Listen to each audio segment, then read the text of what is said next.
Bonjour à tous et à toutes et bienvenue à Belles Lettres, votre magazine littéraire qui reçoit pour vous le professeur Clémentine Faïk Zouji, l'une des pionnières de la littérature congolaise, une sommité dans le monde culturel et universitaire au Congo et dans le monde.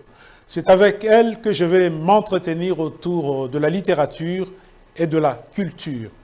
Découvrez mon invité à travers cet élément. Née à Tchofa, dans la province du Kassai oriental, Clémentine Faïk Zouji est philologue, ethnolinguiste, symbologiste, spécialiste de culture fondamentale et des arts sacrés d'Afrique noire. Docteur d'État en lettres et sciences humaines de l'Université de Paris 3 en 1983, elle est professeure émérite de l'Université catholique de Louvain en Belgique où elle a enseigné la linguistique, les littératures orales et les traditions d'Afrique. Durant sa carrière, elle a également été invitée dans de nombreuses institutions universitaires européennes et africaines. Première poétesse congolaise, très jeune et entourée d'un groupe de jeunes artistes et écrivains, Clémentine Faïk Zouji fonde en 1964 à Kinshasa la Pléiade du Congo, premier cercle littéraire du Congo. En 1969, elle remporte le premier prix de poésie et le deuxième prix de proverbe au concours littéraire Léopold Sédar Senghor. Pour poursuivre librement ses recherches, elle fonde en 1986 avec quelques chercheurs africains isolés le Centre de langue et des traditions d'Afrique qu'elle dirigera de 1986 à 2016. Ses travaux sur les cultures fondamentales africaines, notamment en symbologie, art sacré, spiritualité, paroles fondatrices d'Afrique noire, ont apporté un nouvel éclairage sur les matières culturelles et sociales africaines. Ils ouvrent de perspectives nouvelles pour la recherche et font autorité dans les institutions universitaires au niveau international. L'œuvre d'écrivaine de Clémentine Faïk Zouji, poèmes, nouvelles, témoignages, romans, a été récompensée de plusieurs prix.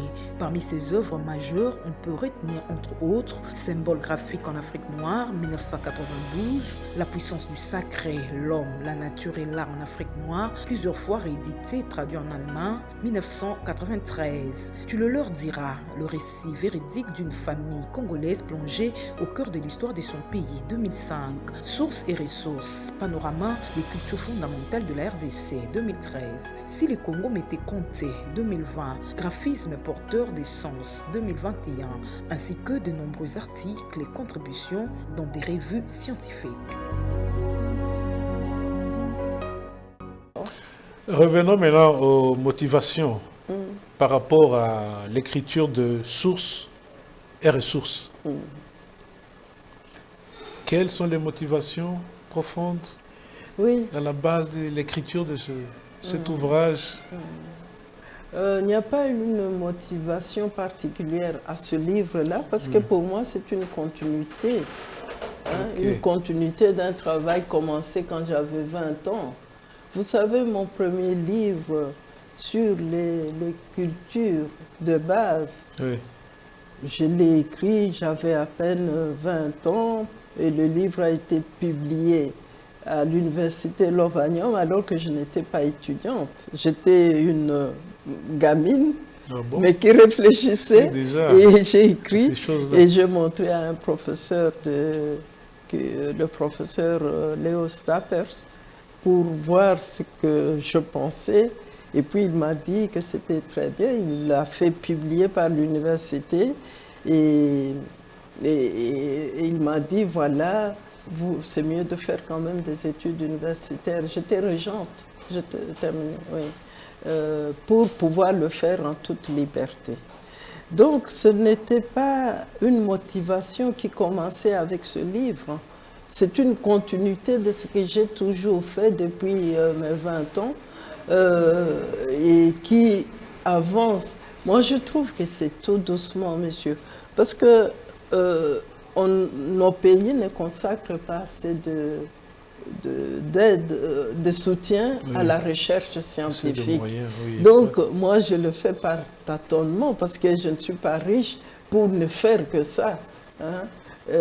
C'est vraiment un travail comme ça, individuel seulement, j'ai constaté que comme j'ai eu cette chance de pouvoir faire beaucoup de conférences, hein, puisqu'on me les demandait, que ça suscitait beaucoup d'enthousiasme, d'intérêt du côté des Africains d'Europe, Oui. mais aussi, et je pense même surtout, du côté des Européens qui disaient comprendre avec mes écrits la culture africaine, même des personnes qui disaient « Oui, j'ai vécu 40 ans au Congo, j'ai bien compris ce thème-là à partir de ton livre. » Alors, ces gens-là devenaient mes collaborateurs parce qu'on a créé une catégorie de... J'ai décidé que mon terrain était le monde.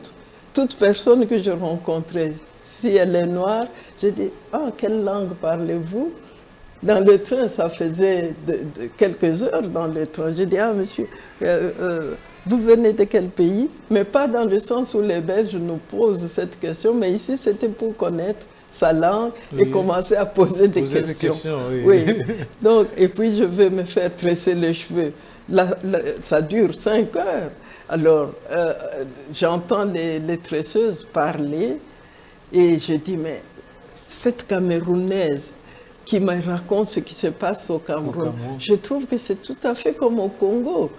Voilà. Alors du coup, je suis un panafricaniste parce que je sais ce qui se passe dans tel ou tel pays à partir de mes coiffeuses. Okay. Et surtout dans le comportement réel. Parce que quand on est chercheur, parfois, et quand on a le moyen d'aller sur le terrain, on est soutenu, donc on va sur le terrain avec un questionnaire. Mais moi, je suis tout à fait libre. Personne n'a jamais rien financé. Donc, je ne vais pas avec une idée préconçue. Je fais ce que je veux sur le terrain. Et donc, je rencontre des gens vrais. C'est-à-dire, ils sont dans leur vie naturelle et me racontent, ils vivent et moi, j'observe et je pose des questions. Je trouve qu'il y a toujours beaucoup de chances dans des inconvénients. Le fait que je n'ai jamais été financé, je n'étais soumis à aucune règle à citer tel Belge qui a vécu à tel endroit et qui a raconté ceci, parce que je ne me sentais pas obligé, quoi. Selon le préfacier de votre ouvrage, le professeur Henri Mova, en vous lisant, on apprend que être, c'est posséder une culture. Est-ce que cette phrase vient de vous? Oui, enfin, oui, j'en ai beaucoup d'autres. Être, c'est posséder une culture. Comme certains diraient, je pense, donc je suis. Moi, je pense comme ça. Oui. Parce qu'un enfant qui vient au monde, dans beaucoup de cultures, surtout en Afrique, vous savez qu'on ne donne pas un nom le premier jour. Maintenant, nous le faisons, même avant la naissance, on dit il va s'appeler Pierre. Non, mais dans les traditions réelles, on ne nommait pas un enfant qui n'est pas né. On ne nommait pas un enfant qui n'a pas passé les rituels de naissance jusqu'au 8e jour selon la société pour posséder un nom. En lui donnant un nom, on le fait vivre, on le fait exister. Vous voyez, le nom et la manière d'appeler quelqu'un le fait exister. Donc, enfin, vous vouliez dire quelque chose, non? Est-ce que, en partant de cette phrase-là, être, c'est posséder une culture, on peut dire que la culture est à l'homme ce que l'eau est au poisson.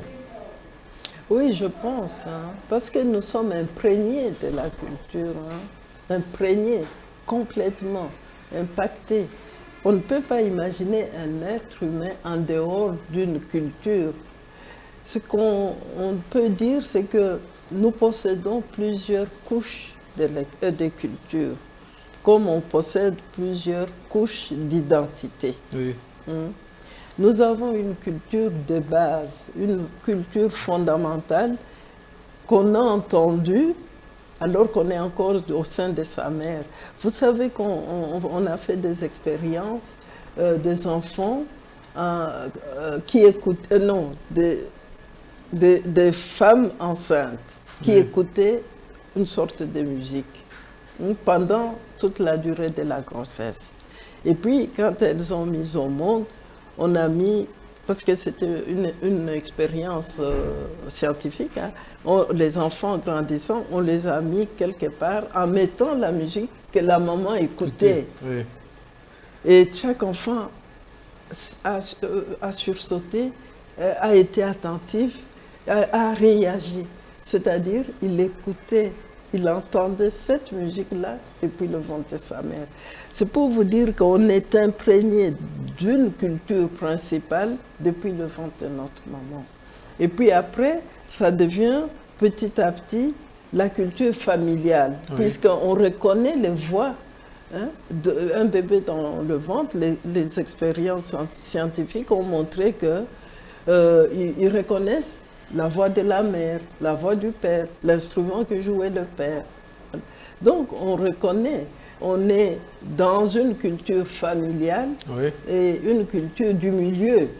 Hein, et en grandissant petit à petit, on acquiert alors d'autres formes de culture. Mais moi, je pense qu'elles viennent se greffer sur cette culture fondamentale. Parce que les mêmes expériences scientifiques ont montré maintenant qu'un enfant congolais, par exemple, adopté en venant au monde, on le donne à une maman européenne. Un jour, au cours de sa vie, cet enfant qui n'a plus été en contact depuis qu'il est venu au monde va avoir des réactions de son milieu d'origine, va réagir comme une femme congolaise ou un homme congolais, alors qu'il n'est pas dans le milieu. Pourquoi?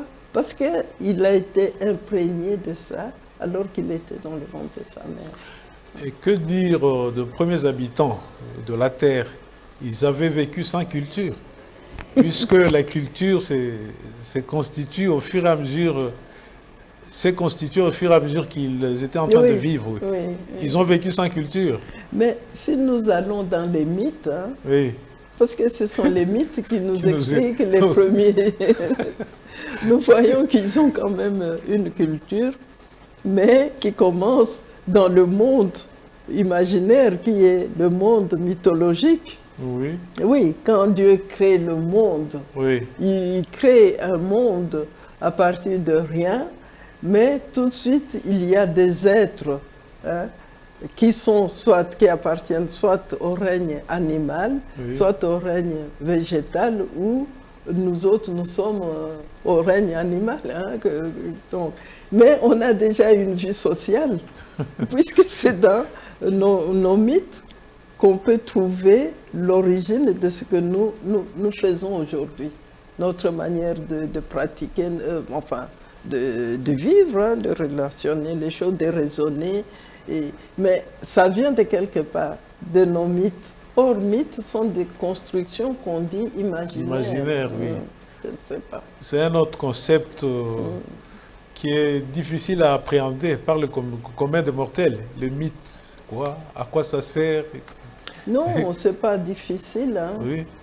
Moi, je pense qu'il n'y a rien de difficile sur cette terre. Si on l'apprend aux gens.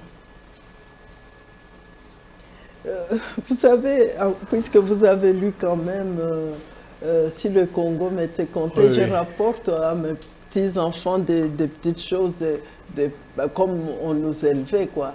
Alors, quelque part, je dis, dans notre maison, ni papa, ni maman ne voulaient entendre le mot « je ne sais pas ». Quand il disait à un enfant, fais ceci, dire je ne sais pas, de notre temps, parfois c'était une baffe. Hein? Est-ce que celui qui le fait est venu au monde en sachant le faire? Non. Ah, il a appris, alors toi aussi apprends. C'est comme ça qu'ils nous ont élevés et qu'on est devenu imaginatif et on apprend. Quand on ne sait pas, on apprend. C'est pour cela que ça me fait dire que il n'y a rien de difficile sur cette terre, mais seulement vous devez apprendre dans le domaine qui correspond à vos dons personnels. Si vous êtes mathématicien, vous voulez écrire la poésie, peut-être que ça n'irait pas. Et l'inverse aussi. Vous voyez?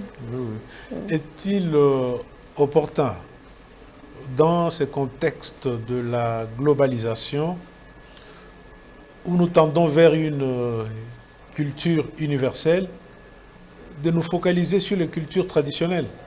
C'est le moment. Hein. Okay. C'est le moment. Parce que ne vous laissez pas engluer dans la globalisation. C'est quoi la globalisation? C'est d'ailleurs, surtout, ça a commencé par l'économie.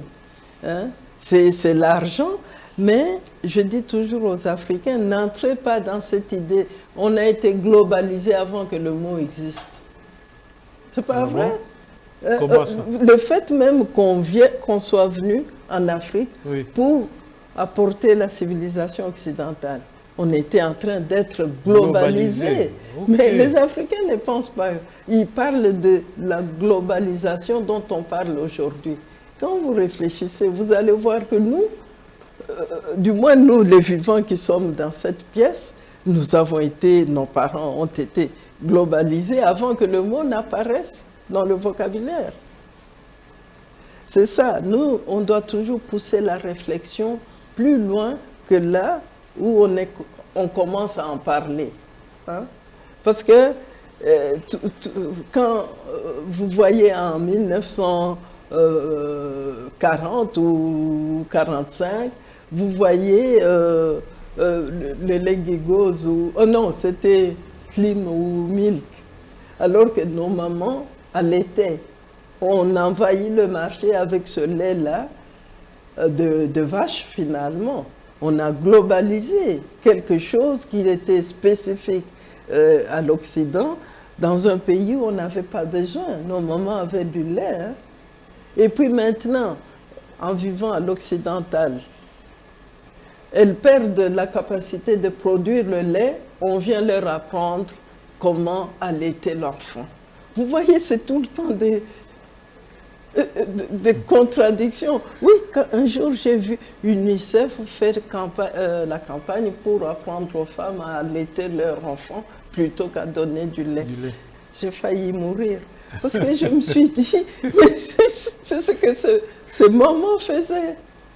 On leur dit non, votre lait n'est pas bon, voilà le lait de vache qui est bon pour vos enfants. Non, vous allez voir, hein, c'est pas vous dans le sens personne, c'est-à-dire l'avenir va nous montrer que l'Afrique, dans ce qu'on a appelé sa lenteur, c'est un continent qui avait compris le rythme des choses, hein, donc qui était longtemps en avance. Parce que ce qu'on cherche maintenant, avec les slogans pour respecter la nature, pour écologie. Mais ces notions-là, on les avait. On les avait. Les gens régulaient, connaissaient bien le rythme des saisons et ils avaient des traditions qu'on appelle en Tchoulouba, mouvou, c'est-à-dire des animaux titulaires. C'est-à-dire, dans la philosophie spirituelle, on disait que tout être humain a son semblable dans la création. Donc, si votre semblable est un crocodile, vous ne pouvez pas tuer le crocodile parce qu'il vous représente. Hein? Mais la plupart des cas, c'était une communauté qui avait tel totem ou tel totem. Qu'est-ce qui se passait? Il se passait que l'animal totem devenait l'ami de la communauté. Parce que leurs frères, alors il y avait seulement une saison où on pouvait les tuer et une saison où on devait les laisser se reproduire. Mais maintenant, si on vous dit, la science montre qu'il faut laisser reposer la terre, hein, ça valait pour la terre aussi. La mise en jachère. Oui, en jachère. Oui. Et puis, qu'est-ce qu'il y a de nouveau, hein? Il n'y a rien de nouveau, vous savez. Mais si les Africains retournaient à leur tradition, ce n'est pas pour s'engluer dedans, c'est pour prendre ces traditions et avancer avec. Hein. On a parlé, bon, s'il y a une motivation que je peux vous expliquer d'il y a les débuts de mes recherches, c'était parce que justement, on parlait souvent sous-développés. Hein. Je disais, on a quitté la colonie et puis tout le monde est devenu des sous-développés. On devait de nouveau être des tiers-monde ou pays en développement et tout ça. Alors moi, je me disais, mais comment des gens, même la catégorie des évolués, hier ils étaient évolués, maintenant ils sont dans la catégorie des sous-développés. C'est quoi ça? Je faisais beaucoup de réflexions quand j'étais petite. Mais j'ai donc commencé à chercher ce qui fait dire que le Congolais était des sous-développés. Vous voyez, vous ne sentez pas, parce que moi en 60 j'avais quand même 16 ans. Hein. Oui. Donc c'est l'âge où on se pose beaucoup de questions. Hein. Oui. Je disais, mais sous-développé, même mon papa, il peut être sous-développé, mon papa c'est brillant. Vous voyez, un enfant se situe toujours quelque part. Oui. Alors c'est comme ça que je m'interrogeais, j'ai dit, qu'est-ce qui fait dire aux gens que nous, on est sous-développés? Alors, c'est comme ça que j'ai commencé à étudier, et en étudiant ces cultures, je trouve que ce sont des cultures qui suivaient le rythme des choses créées. Et je suis remontée dans les mythes qui expliquent justement la création et le rythme des choses. J'ai trouvé que ça tenait. Mais seulement le fait qu'on respectait le rythme des choses. Vous savez, on ne pouvait pas arracher un arbre comme ça. Je suis étonnée qu'au Congo, maintenant, on ne respecte rien. Et ça voulait dire laisser l'autre venir, celui qui va remplacer. Hein. Cet arbre-là, il y a un autre qui va remplacer. Laissez-leur le temps que celui-ci chute, devienne vieux et que l'autre revienne. Et j'ai du coup compris ce qu'on appelle sous-développement. C'est basé sur le rythme de rapidité des choses. Mais pour l'Afrique, je me suis dit, sous-développement, c'est cet arrêt que les gens font dans leurs activités, soit pour la chasse. Oui. Vous savez, les gens ne chassaient pas n'importe comment. C'était toujours ce principe d'animaux tutélaires. Oui. Et bois sacré, pourquoi ça existait? Ce bois-là, on ne peut pas chasser, on ne peut pas arracher, il faut respecter, c'est un lieu sacré. C'était pour le respect de l'environnement. Donc, qu'un peuple qui respecte l'environnement, le rythme des choses, ne peut qu'aller lentement. Oui. C'est ça qui fait dire qu'on est sous-développé. Mais tout ça, on doit les mettre dans les écoles. Oh. Pourquoi, dans le contexte actuel, faut-il insister sur ces valeurs traditionnelles? Pourquoi? Quelle est l'importance d'insister sur les valeurs traditionnelles actuellement? Oui. Moi, personnellement, je ne suste pas plus que ça. Seulement, je dis que c'est dans ces valeurs traditionnelles qu'on trouvera le salut de l'Afrique. Okay. Oui. Tout simplement parce que ce qui est bon en Afrique n'est pas encore touché, n'est pas entamé, abîmé par quelque chose, justement par le négatif du fait qu'on ne veut pas le regarder. Les Africains même disent des histoires qui n'ont pas de valeur. Donc, il y a encore des choses purement vierges, oui, qui contiennent des valeurs, par exemple dans les plantes médicinales. C'est extraordinaire le monde des traitements avec des plantes et des choses comme ça, qui peuvent aider l'Afrique. Mais ce n'est pas seulement pour l'Afrique. Moi, quand je parle, je dis le bon de l'Afrique, c'est le bon du monde. Oui. On trouve facilement que nous, on a accueilli et assimilé ce que l'Occident faisait entrer, et je ne peux pas faire arrêter ce qui est bon de l'Afrique aux frontières. Moi, c'est pour le monde, hein, le bon de l'Afrique, c'est pour le monde. Ok. Vous avez parlé dans votre livre d'une perte vertigineuse des valeurs culturelles traditionnelles.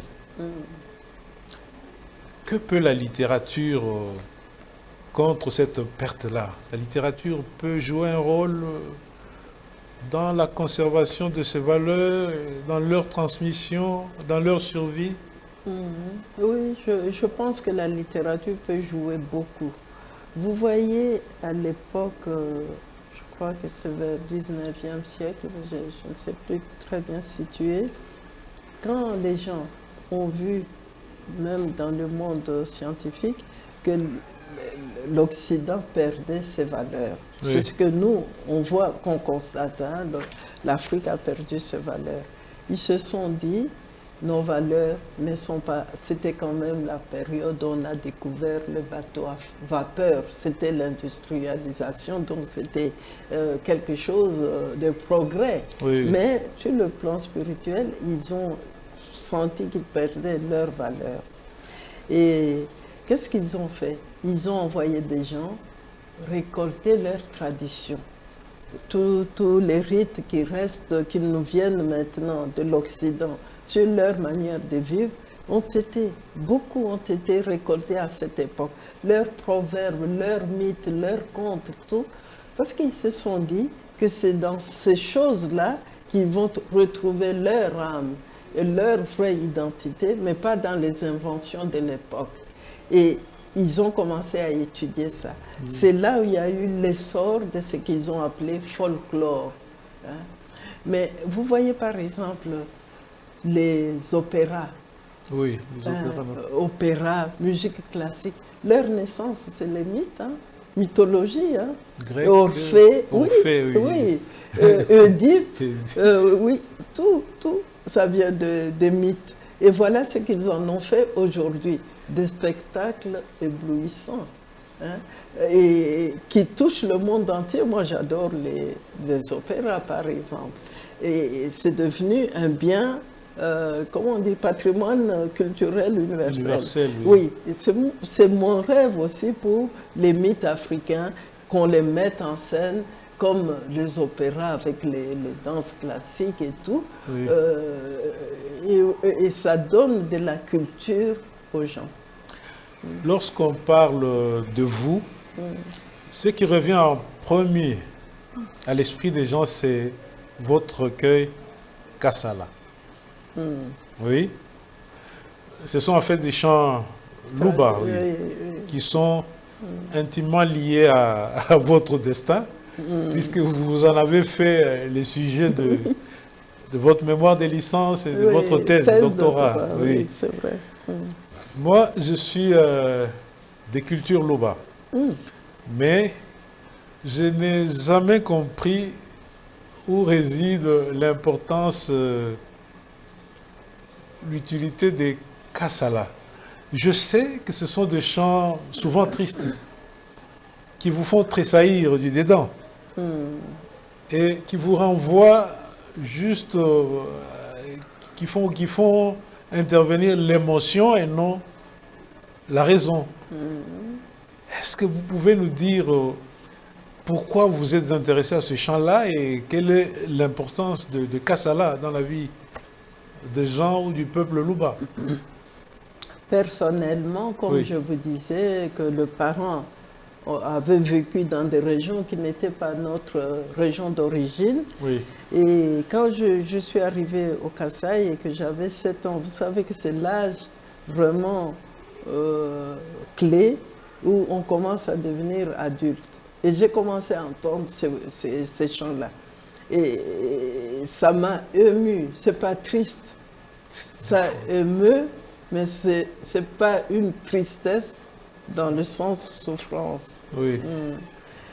Ça nous emporte. Et quand j'étais à cet âge-là, je ne comprenais pas bien le tchouba. Donc c'est l'air, la mélodie, oui, que je sentais.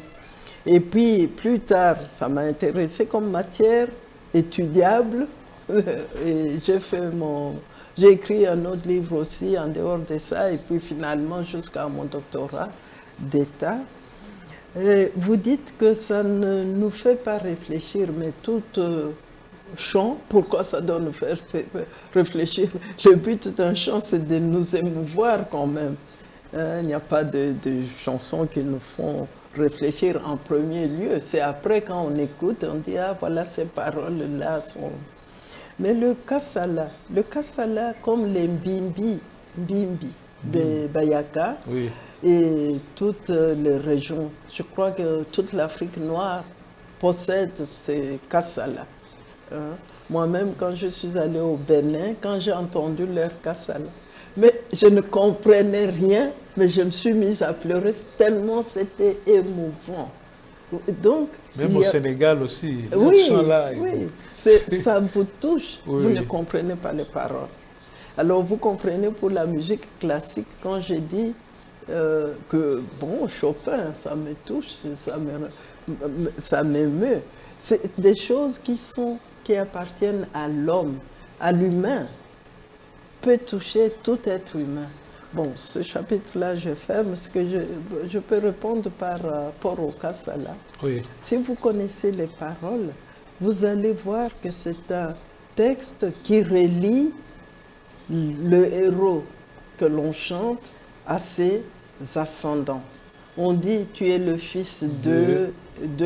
Alors, comparez un peu avec l'histoire de Jésus. C'est Saint Jean qui écrit que Jésus est le fils de David David. Il fait la généalogie de Jésus. Oui, oui. Les Kassala, c'est pareil. On fait la généalogie. Et faire la généalogie de l'individu, c'est le relier à tous ceux qui l'ont précédé. Et actuellement, en médecine, il y a une science qui s'appelle psychogénéalogie, qui peut trouver chez certains malades des affections qui viennent des ancêtres lointains, qui n'ont jamais connu, mais à part les maladies, ça c'est connu, mais sur la manière d'être, qui viennent des ancêtres très, très lointains, oui, et qui se manifestent dans les gens d'aujourd'hui. Alors cette science veut dire que nous gardons des traces de tous ceux qui nous ont précédés. Et là, j'ai eu beaucoup d'expériences de terrain qui ont indiqué que des gens qui portent un nom, vous voyez, le cas, ça ne se fait rien que de nom, hein, qui portent le nom d'un ancêtre, peuvent aussi porter tout ce qui constitue cet ancêtre. Et non seulement ça, mais susciter auprès de ceux qui les entourent des sentiments, les mêmes sentiments que ceux qui étaient suscités autour de cet ancêtre-là. Donc il y a quelque chose de l'ordre de lien, de l'ordre de relier quelqu'un à tous ceux qui l'ont précédé. On les situe donc dans un contexte et on l'enfonce dans la terre avec le nom qu'il porte. C'est un nom qui ancre quelqu'un. Okay. C'est pour cela que j'appelle ces paroles, j'ai aboli le mot littérature orale. Ce genre-là, je l'appelle les paroles fondatrices de reliance qui relient ou d'ancrage qui ancre l'individu dans sa communauté. Le Kassala, en tant qu'oral, chant oral, vaut plus ou a plus d'impact qu'un chant écrit. Si oui, on les transpose par écrit, ça n'a plus... Moi, je pense que ça a plus... Ça perd quelque chose. Beaucoup. Ça perd beaucoup, vous savez. Parce que le Kassala, ce n'est pas seulement les paroles. C'est aussi la mélodie. Mais transcrit, on n'a pas la mélodie. Là, nous sommes en train d'aller lentement, de cheminer lentement, mais sûrement vers la fin de notre émission. Mais avant cela, une question là. Vous dites dans votre livre que la quête du sens est ce qui a été à la base de toute votre recherche sur l'être humain, sur vos recherches en religion, bref, sur l'humanité. Au point où vous en êtes, quel contenu donnez-vous au mot humanité? Humanité, c'est un mot qui peut se définir très facilement.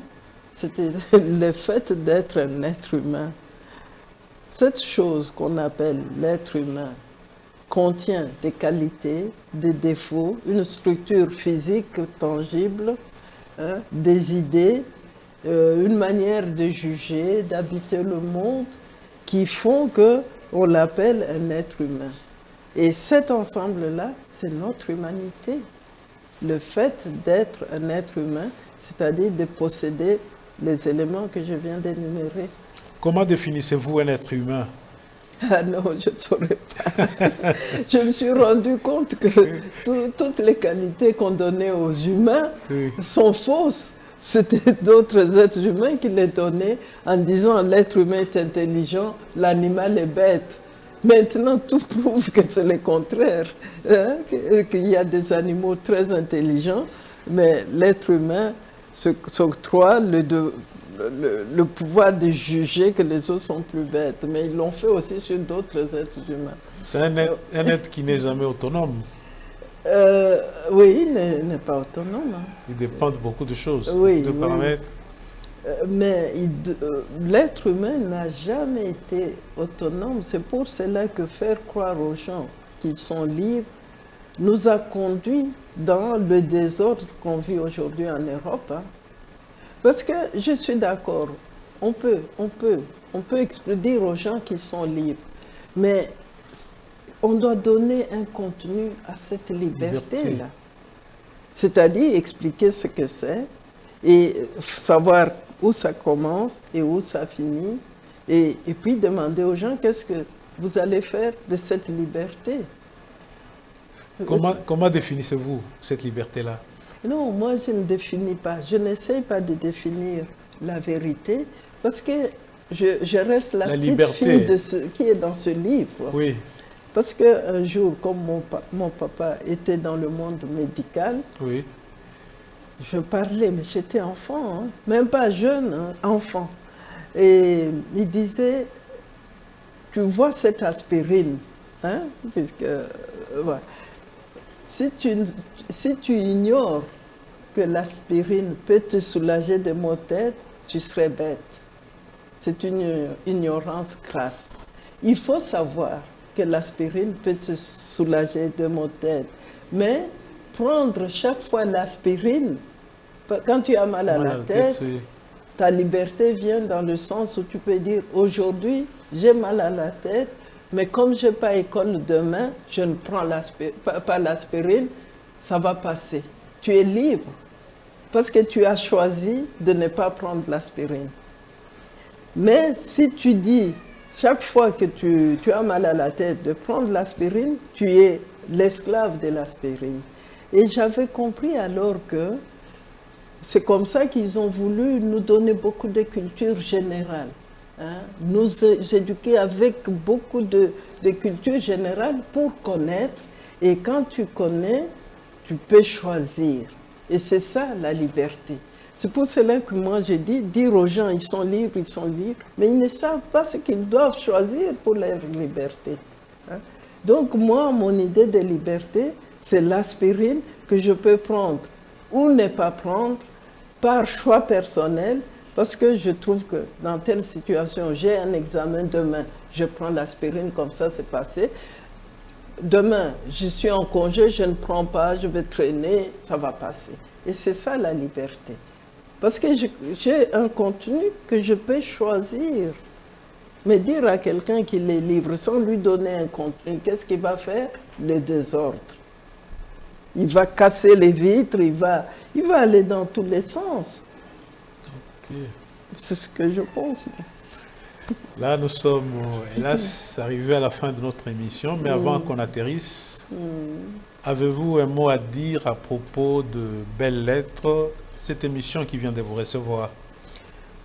Ben, monsieur, je trouve que vous faites un très très bon travail et je vous encourage à poursuivre parce que c'est une dimension de notre culture aussi, la culture générale. Hein? Quand on lit un beau texte, qu'il soit écrit par un Français ou par un Soudanais ou par un Congolais, il va me toucher. Et si vous faites ce travail-là, de maintenir ces belles choses qui nous touchent, je vous félicite et poursuivez. Merci beaucoup. Nous sommes à la fin de notre émission et nous vous disons sincèrement merci d'avoir répondu à notre invitation et surtout merci pour votre prestation qui nous a beaucoup nourri. Merci beaucoup. C'est moi qui vous remercie de l'invitation. Maintenant, je vais marcher. Merci. Chers téléspectateurs, nous sommes au terme de notre émission. Aujourd'hui, nous avons reçu le professeur Clémentine Faïk Zouzi. C'est avec elle que nous nous sommes entretenus autour de la littérature, autour de la culture et de bien d'autres choses encore.